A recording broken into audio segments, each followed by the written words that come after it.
भवन छोड़ा। राम वन को गए, राम ने भवन छोड़ा, राम वन को गए, इसलिए तो वास्तव में राम राम बन गए। इसलिए तो वास्तव में राम राम बन गए।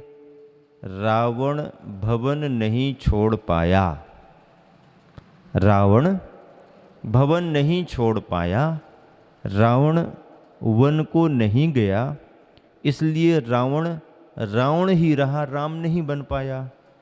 इसलिए रावण रावण ही रहा, राम नहीं बन पाया, क्योंकि भगवन शब्द स्वयं ही अपने आप में कह रहा है। क्योंकि भगवन शब्द स्वयं ही अपने आप में कह रहा है कि भगवन भगवन, कहाँ भगवन, वन की ओर भागो। जो वन को भागेगा वही एक दिन भगवन बनेगा। भगवन शब्द स्वयं ही अपने आप में कह रहा है कि भगवन बनना है तो भगवन की ओर भगवन बन भगवन, अपने आप में भगवन शब्द स्वयं ही कह रहा है। इस तरह से मूक माटी के प्रसंगों में संदेश के रूप में गुरुवर आचार्य श्री ने भारतीय संस्कृति का महत्व दर्शाया है, जिसमें आक्रमण की भावना नहीं, आत्मरक्षा की है। आत्मरक्षा अपना धर्म है, आक्रमण नहीं, प्रतिक्रमण अपना धर्म है। फिर आगे बात बढ़ती है कि सूलों की अर्चा होती है, इसलिए फूलों की चर्चा होती है। सूलों की अर्चा होती है, इसलिए फूलों की चर्चा होती है।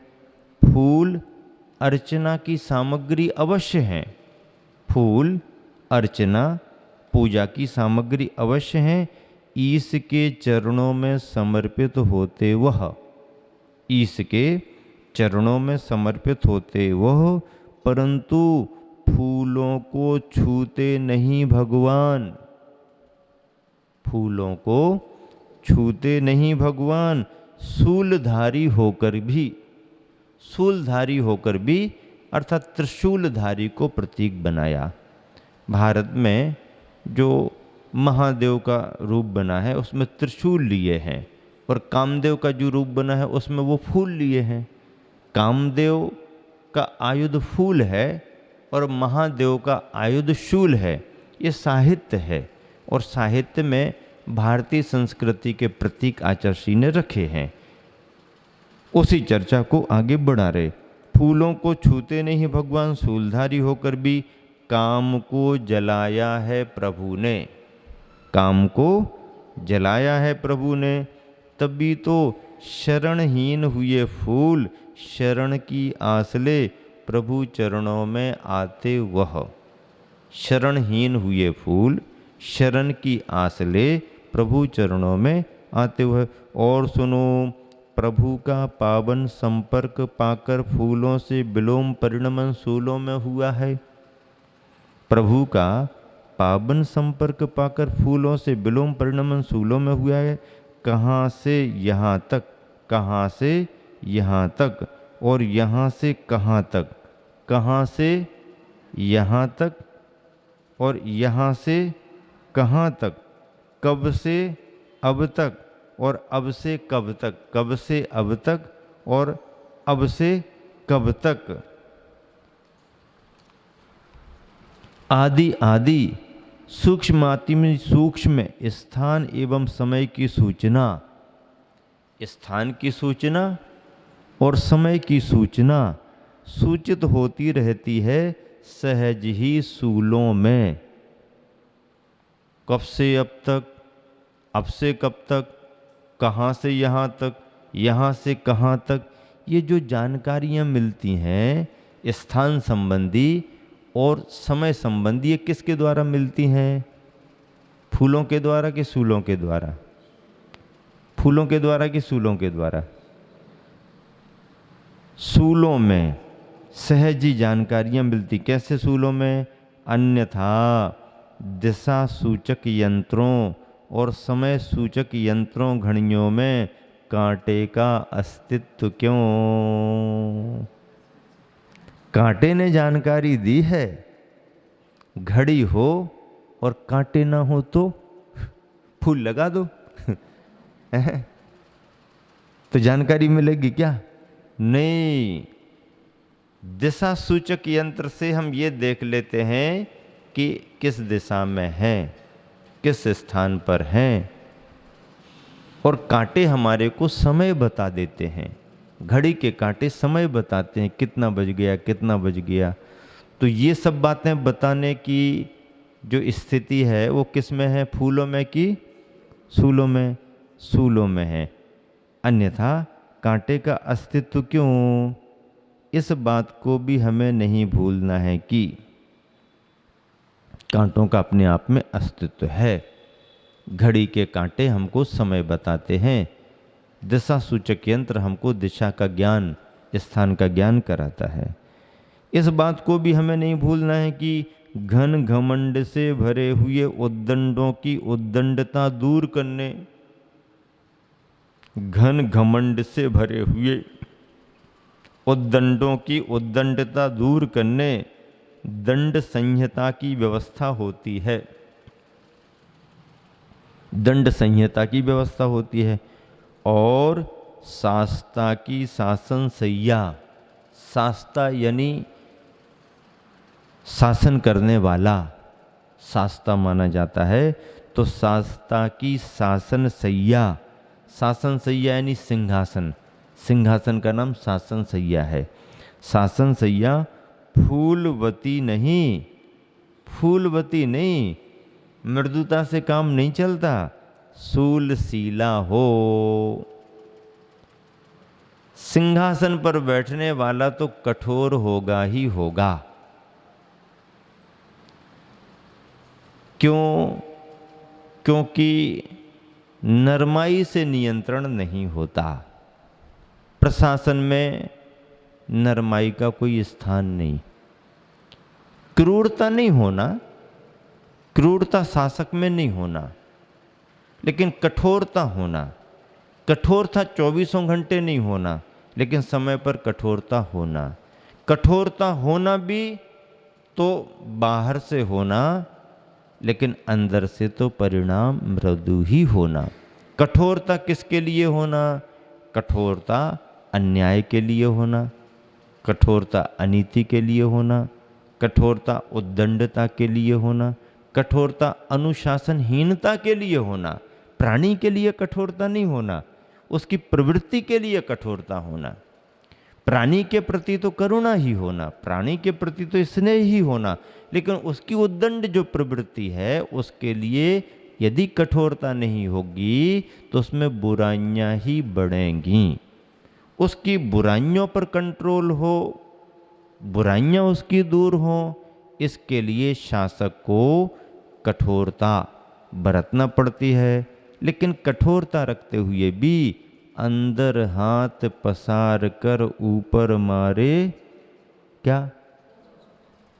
अंदर हाथ पसार कर ऊपर मारे चोट। चोट तो करते हैं, लेकिन अंदर उसको एक सहारा देकर के करते हैं। और किसी भी दंड व्यवस्था में, दंड व्यवस्था तो दंड व्यवस्था ही है। यदि दंड व्यवस्था न रखी जाए तो फिर भले लोगों का सम्मान कैसे रहेगा और दुर्जन लोगों की प्रवृत्तियों पर नियंत्रण कैसे होगा? शासन कैसे चलेगा? व्यवस्था कैसे बनेगी? तो दंड व्यवस्था तो है, लेकिन दंड व्यवस्था में कठोरता तो है, क्रूरता नहीं है। कठोरता है, क्रूरता नहीं है। क्रूरता नहीं होनी चाहिए, पर कठोरता के बिना शासन चलता भी नहीं है। तो शास्ता की शासन सैया फूलवती नहीं, सूलशीला हो। शासक कठोर होता है, कांटों वाला होता है, फूलों से शासन नहीं चलता। ये तो होली दिवाली गिफ्ट आइटमों में फूल चलते हैं, खुश करने के लिए, दे दो, गुच्छे दे दो, ये दे दो, वो दे दो। बाकी ये तो सब अच्छे समय के लिए हैं। बाकी गड़बड़ियाँ होने में कोई फूल भेंट करेगा क्या? सामने वाला बम फेंकने को तैयार है, तुम उसको गुलदस्ता दोगे क्या? सामने वाला गन लेकर के खड़ा है, तुम उसके लिए फूल सौंपने को जाओगे क्या? कैसे काम चलेगा भाई?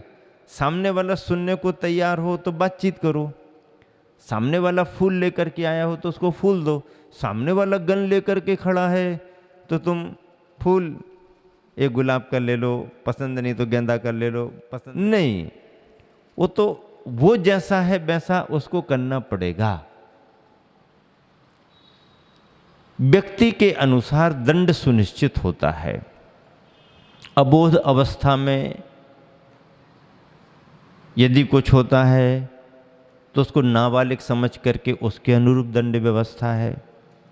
बालिग होने के बाद में यदि कुछ अपराध होते हैं तो बालिग के अनुसार जो भी नियम व्यवस्था है उसके अनुसार दंड होता है। दंड तो होता ही है, दंड होना ही चाहिए। लेकिन कभी कभी संतत्व की दृष्टि से दंड ऐसे भी देखे गए। गांधी जी का हमने एक उदाहरण पढ़ा। आश्रम में कहीं कोई बात ऐसी आई और आश्रम वासियों में से किसी ने थोड़ा सा मौका देख करके, अभी गांधी जी नहीं है, और कुछ टाइम टेबल में गड़बड़ियां कर दी और जैसा व्यवहार करने की गुंजाइश नहीं थी वैसा थोड़ा सा देख करके कर दिया। कर दिया का मतलब कर दिया। अब स्कूल में टीचर जब तक रहता है तब तक बच्चे तो ठीक ठाक रहते हैं, और टीचर थोड़ी देर के लिए बाहर जाए तो बच्चे फिर अपने ओरिजिनल स्वभाव में आ जाते हैं। ओरिजिनल टीचर के सामने वो अपने ओरिजिनल स्वभाव में नहीं रहते, वो दबे हुए स्वभाव में बैठे रहते हैं, डर के कारण बैठे रहते हैं, और वो प्रतीक्षा में रहते हैं कि सर मैडम कब बाहर को जाएं।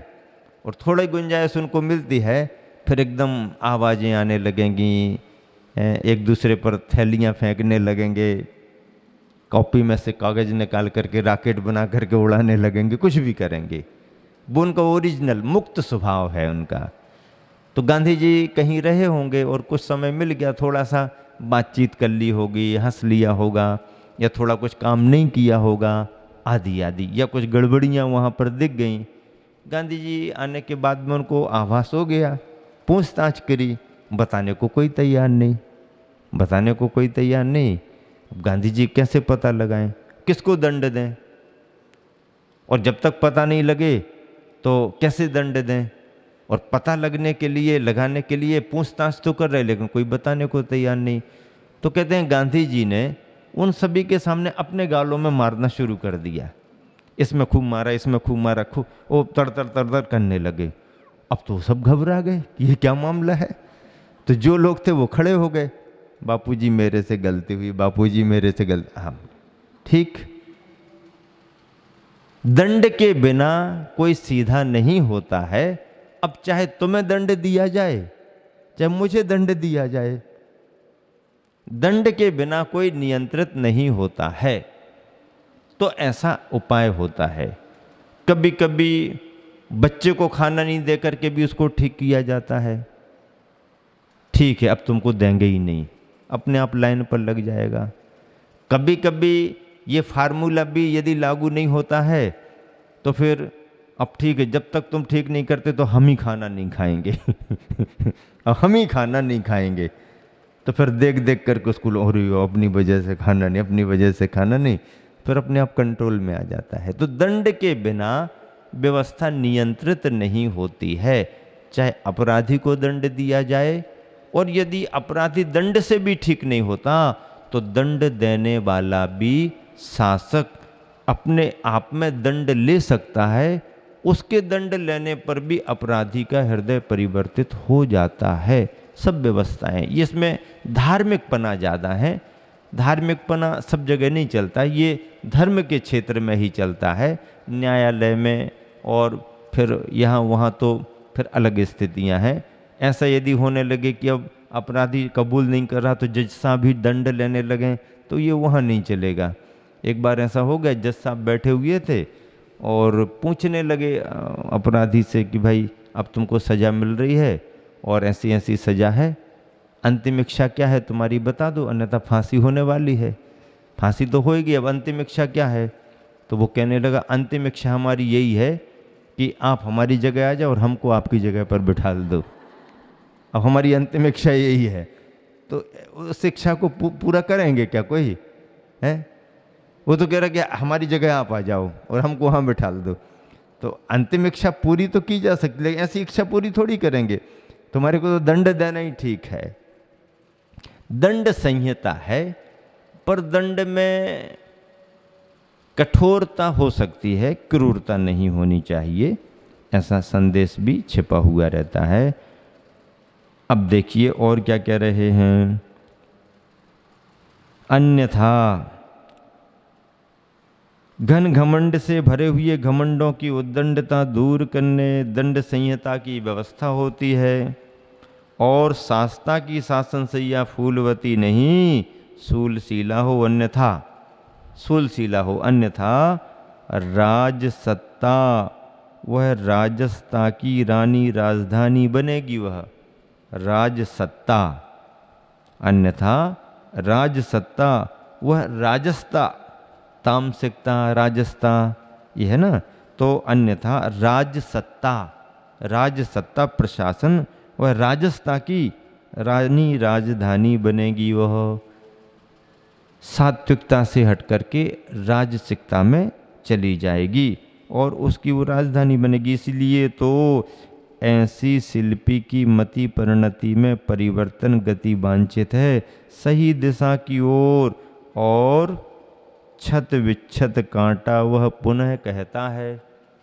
छत विच्छत कांटा कौन कौन? छत विच्छत कांटा मिट्टी को खोदते समय कुंभकार का कुदाल जो कांटे को लग गया था, ऐसा वह छत विच्छत कांटा पुनः कहता है। कम से कम शिल्पी इस भूल के लिए शूल से क्षमा याचना तो करे माँ। माटी से कह रहा कांटा, चलो बात समझ में आ गई है, इतना महत्व तो कांटे का हमारा है, तो अब जो भूल कुंभकार से हुई है, इस भूल के लिए कम से कम कुंभकार शूल से क्षमा याचना तो करे।